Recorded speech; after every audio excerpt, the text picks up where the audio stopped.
બધું વ્યાજબી ના લાગે, મર્યાદા બહાર નહીં જવાનું ક્યારે ભલામણ. એટલી માતાઓ બેઠી, એટલી બહેનો દીકરીઓ આપણી બેઠી, પૂછવાનું રાખ.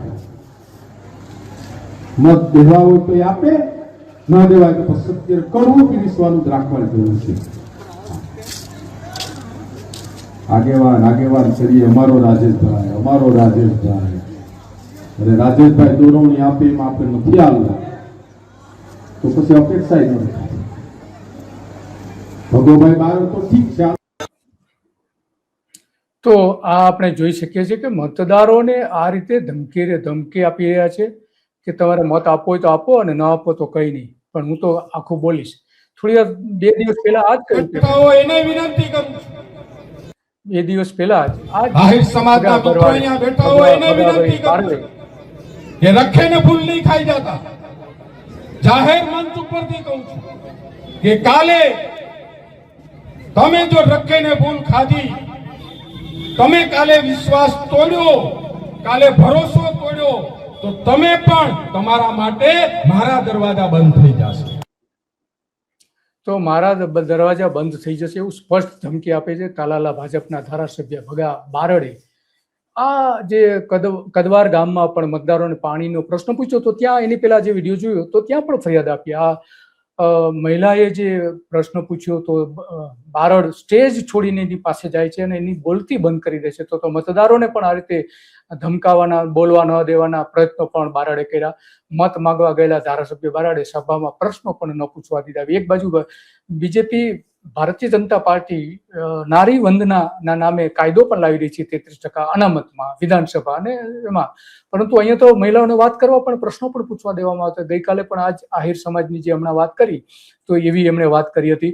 તો સવાલ એ આવીને ઉભો રહે છે કે કેમ આ રીતે નેતાઓ, ભારતીય જનતા પાર્ટીના નેતાઓ ધમકીની ભાષા બોલી રહ્યા છે અને એટલા માટે ગંભીર બની જાય છે. એમાં સુરતમાં તો બહુ ગંભીર ઘટના બની હતી અને એમાં જે કંઈ આખી ઘટના બની એ અત્યંત ગંભીર હતી. એટલા માટે કે મહિલાઓના કપડાં ફાડી નાખવા અને મહિલાઓને ધક્કો મારીને પાડી દેવાની ઘટના બની. ત્યાં સીસીટીવી ફૂટેજ પણ જોઈ શકે છે.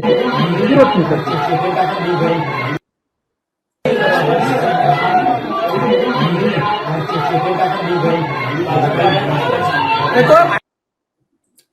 તો અહીંયા જે ધમકી આપે છે ઉમેદવાર, આ તો આખા ગુજરાતમાં સૌથી ગંભીર ઘટના. કારણ કે સુરત ભાજપના નેતાઓ અને કાર્યકર્તાઓ સત્તાના નશામાં દેખાઈ રહ્યા હોય એ દેખાય છે. એની મર્યાદાઓ ઓળંગી રહ્યા છે. વોર્ડ નંબર 11માં સુરતમાં મંદિર બચાવવા માટે જે આંદોલન કરી રહ્યા હતા, હનુમાન ચાલીસા મહિલાઓ બોલી રહી હતી, તો મહિલાઓ ઉપર ભાજપના ઉમેદવાર ટેકેદારોએ હુમલાઓ કર્યા અને મહિલાઓને કપડાં પાડી નાખવા માટેની ધમકી આપી. અત્યંત શરમજનક બાબત છે. આવું જ સુરતમાં પણ થયું હતું કે ચલથાણામાં પણ આ જ રીતે સોમ સોસાયટીમાં પણ લોકોએ રોષ ઠાલવ્યો હતો. વોર્ડ નંબર 3માં પણ આ જ રીતે એનો વિરોધ કર્યો હતો. અને આ આખી જે ઘટના બને છે એ અત્યંત ગંભીર ઘટના છે. આ એક મનીષા વકીલ જે મંત્રી નીચે ભારતીય જનતા પાર્ટીની સરકારને ચૂંટાયેલી પેનલ હશે, ઉપર ભારતીય જનતા પાર્ટીને ચૂંટાયેલો ધારાસભ્ય કે સાંસદ હશે તો જ તમારું કામ થવાનું છે ભાઈ. નહીં તો આવા લોકો અમે ઘણા જોયા છે જે કોઈ બીજી પાર્ટીમાંથી કે તો અપક્ષમાંથી ચૂંટણી લડીને જીતી લે પછી બી એ કામ કરાવી શકતા નથી. તો આ રીતની ધમકી પણ આપે છે કે અમારા ઉપર પણ અમારા છે ને નીચે પણ અમારા છે, તમે આ રીતે કરશો તો તમારા કામ જ નહીં થાય. તો આવું જ જે મિતેશ પટેલે ધમકી પણ આપી હતી આણંદમાં, ભાજપના સાંસદ મિતેશ પટેલ, કે નાયબ મુખ્યપ્રધાન હર્ષ સંઘવીની હાજરીમાં એમણે ધમકી આપી હતી કે જો આંકલાવ વિસ્તારમાં જિલ્લા પંચાયત અને તાલુકા પંચાયતની એક પણ બેઠક કોંગ્રેસના ઉમેદવાર વિજેતા થશે તો ત્યાં 1 પણ રૂપિયો હું ગ્રાન્ટ નહીં આપું. સાંભળી, જેટલા પણ આપણે તો એમને વોશ આઉટ કરીશું, પણ જો કદાચ એકાદ પણ જીત્યો ને એને આપણે 1 પણ રૂપિયાની ગ્રાન્ટ નહીં આપીએ. હું તમને અહીંયાથી કહું છું કે 1 પણ રૂપિયાની આપણે ગ્રાન્ટ નહીં આપીએ. આપણે એ રીતનું આંકડાઓ બનાવવાનું છે.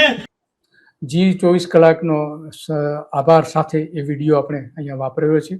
અને બીજી બાજુ બીજી એક ગંભીર ઘટના એ બની હતી કે મનસુખ વસાવાને લાફો મારી દીધો હતો અને ચૈત્ર વસાવાના પત્નીએ આવા આરોપ મૂક્યા. નીલરામભાઈ સાથે કઈ લાફામારી થઈ છે તો આપણા સાંસદને લાફો માર્યો છે નીલરામભાઈએ. તો સાંસદ મનસુખભાઈ સાંભળજો, તમે જ્યાં બી હોય ત્યાં લોકોને ખુલાસો આપો. લોકોને ખુલાસો આપો મનસુખભાઈ, તમને લાફો મારી ગયા છે ભારતીય જનતા પાર્ટીના કાર્યકર્તા અને ગણપત વસાવાના પત્ની છે અને અધ્યક્ષ આદિવાસી મોરચાના અધ્યક્ષ ચૈત્ર વસાવા ઉપર પણ આરોપો મૂક્યા હતા. ગણપત વસાવાએ મનસુખ વસાવા સામે જે આરોપ મૂક્યા હતા પછી એની પેલા આ જ રીતે વેચા કે ચૈત્ર વસાવા જે છે એ આદિવાસી મહિલાઓનું શારીરિક શોષણ કરી રહ્યા છે. ચારિત્રલક્ષી આક્ષેપો એમણે કર્યા હતા. પક્ષના કાર્યકર્તાઓ બહેનોનું શોષણ કર્યા છે એવું પણ એમણે કહ્યું હતું. તો બીજી બાજુ ગંભીર બાબત તો એ છે કે અનેક ઉના કોડીનારમાં બાળકોની રેલી પણ શિક્ષણ પ્રધાને રેલી કાઢી હતી. બાળકોને ચૂંટણી પ્રચારમાં આ રીતે એમણે જોતરી દીધા હતા. આ જોઈ શકીએ છીએ બાળકોને ચૂંટણી પ્રચારમાં આજ શિક્ષણ પ્રધાન અને ત્યાંના દિનુ બોગા સોલંકી જે પૂર્વ સાંસદ છે એમણે આ રીતે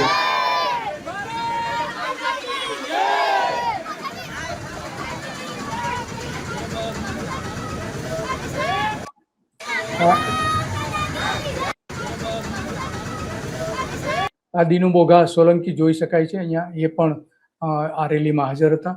તો શિક્ષણ પ્રધાન પોતે બાળકોનો આ રીતે રાજકારણમાં ઉપયોગ કરે એ અત્યંત ગંભીર બાબત છે. અને ભાજપના ધારાસભ્ય શું કહી રહ્યા છે એ પણ સાંભળીએ. કેવી ધમકીની ભાષા કોઈક કહેવા પણ આવે ને તો મને ફોન કરજો એટલે આપણે એને સીધો કરી નાખશું.